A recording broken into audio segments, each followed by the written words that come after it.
નમસ્કાર દર્શકો, સ્વાગત છે તમારું એશિયન ન્યૂઝ ગુજરાતમાં. હું નિરંજન તમારું તહેદિલથી હાર્દિક સ્વાગત કરું છું. દર્શકો, અમારી ટીમ આજે આવી પહોંચી છે ગુજરાતના અરવલ્લી જિલ્લાના ભિલોડા શહેરમાં. ભિલોડાથી થોડી દૂર એક ભિલોડા કંપા તરીકે નામનું ગામ છે. દર્શકો, અમને જ મળેલી જાણકારી મુજબ આજે અહીંયા પણ સંત રામપાલજી મહારાજના અનુયાયીઓ પુસ્તકનો પ્રચાર કરતા જોવા મળ્યા છે. દર્શકો, ચાલો આપણે એમને મળી અને જાણકારી મેળવીએ. અત્યારે સમય ચાલી રહેલો છે ચૈત્ર પૂનમના વ્રતની, ઉપવાસની, ચૈત્ર નવરાત્રિનો સમય ચાલી રહેલો છે. અને દર્શકો, આપણે હિન્દુ સમાજની અંદર જોઈએ છીએ તો વ્રતનો ખૂબ જ મોટો મહિમા છે. અને લોકો દરેક અલગ અલગ તહેવાર ઉપર અલગ અલગ દેવી દેવતાઓના અને અલગ અલગ વાર પ્રમાણે ઘણા બધા એવા વ્રત હોય છે. તો વ્રતને લઈને એમની શું માન્યતા છે એના વિશે સંપૂર્ણ માહિતી મેળવવા માટે આપણે સંત રામપાલજી મહારાજના અનુયાયીઓને મળીને સંપૂર્ણ જાણકારી લઈએ. તો બની રહો મારી સાથે. તો દર્શકો, તમે જોઈ શકો છો અહીંયા કેટલીક બહેનો મારી સાથે જોડાઈ ગઈ છે, સંત રામપાલજી મહારાજના અનુયાયી જે અહીંયા પુસ્તકોનો પ્રચાર કરતા હતા. તો ચાલીએ, આપણો એક ટોપિક હતો કે વ્રતનો શું મહિમા છે, વ્રત કેમ લોકો કરતા હોય છે, આપણે જાણકારી મળીએ. નમસ્કાર બેન. સર સાહેબ ભગતજી. શું નામ છે બેન તમારું? સવિતા દાસી. ક્યાંથી આવો છો? વાસળી ગામથી. બહેન, અમારા દર્શકોને જણાવો કે લોકો વ્રત કેમ કરતા હોય છે? આ વ્રત એવી રીતના કરતા હોય છે કે બધા અત્યારે આસ્થા હોય છે કે જે કોઈ વ્રત કરે તો એમને એમ થાય છે કે અમને આ વ્રત કરવાથી અમને સંતાન પ્રાપ્તિ થાય. અગર જો સંતાન પ્રાપ્તિ એના માટે સુખ પણ ઈચ્છતા હોય છે. ઘણા એવું માનતા હોય છે કે એમના પતિને અમારો પતિ સારો મળે એના માટે બી એ વ્રત કરતા હોય છે. ઘણું બધું આ વ્રત કરવાથી ઘણા બધા લાભ માટે એ બધા લોકો બધા વ્રત કરતા હોય છે. તો તમે શેનું વ્રત કરો છો? અમે અત્યારે તો કોઈ વ્રત નથી કરતા, પણ ઘણા સમય પહેલા હું વ્રત કરતી હતી.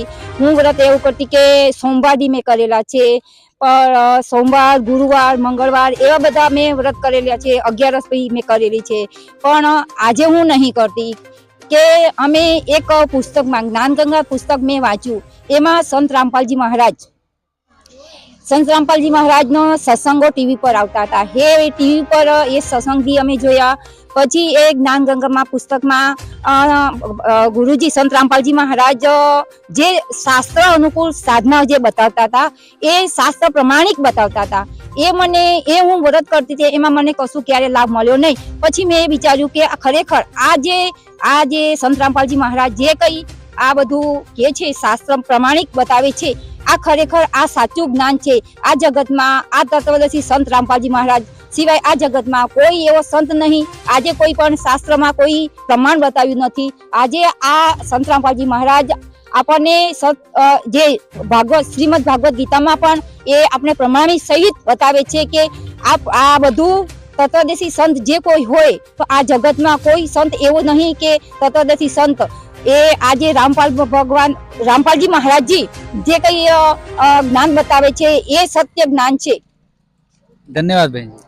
જોયું કે અહીંયા સંત રામપાલજી મહારાજના કેટલાક અનુયાયી દ્વારા આપણને જાણકારી મળી કે શાસ્ત્રોની અંદર જેમ કે ગરુડ પુરાણ છે, સ્કંદ પુરાણ છે, શ્રીમદ ભાગવત ગીતા છે, આવા પ્રમાણિત ગ્રંથોની અંદર વ્રત ન કરવાનો વ્રતનો નિષેધ કરવામાં આવેલો છે.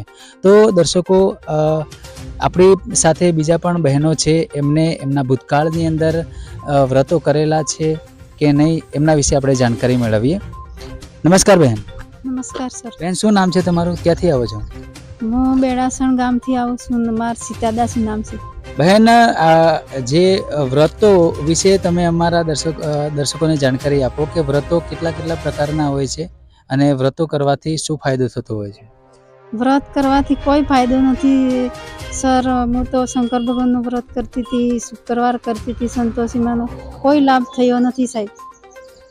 તો વ્રત કરવાથી તમને કોઈ ફાયદો ના થયો તો ત્યારબાદ તમને શેના દ્વારા ફાયદો થયો? સત રામપાલજી મહારાજનો ઉપદેશ લીધો અને ફાયદો થયો છે સર. ધન્યવાદ બહેન. સત સાહેબજી. નમસ્કાર બહેન. સત સાહેબ. બહેન, તમારું નામ શું છે અને તમે ક્યાંથી આવો છો?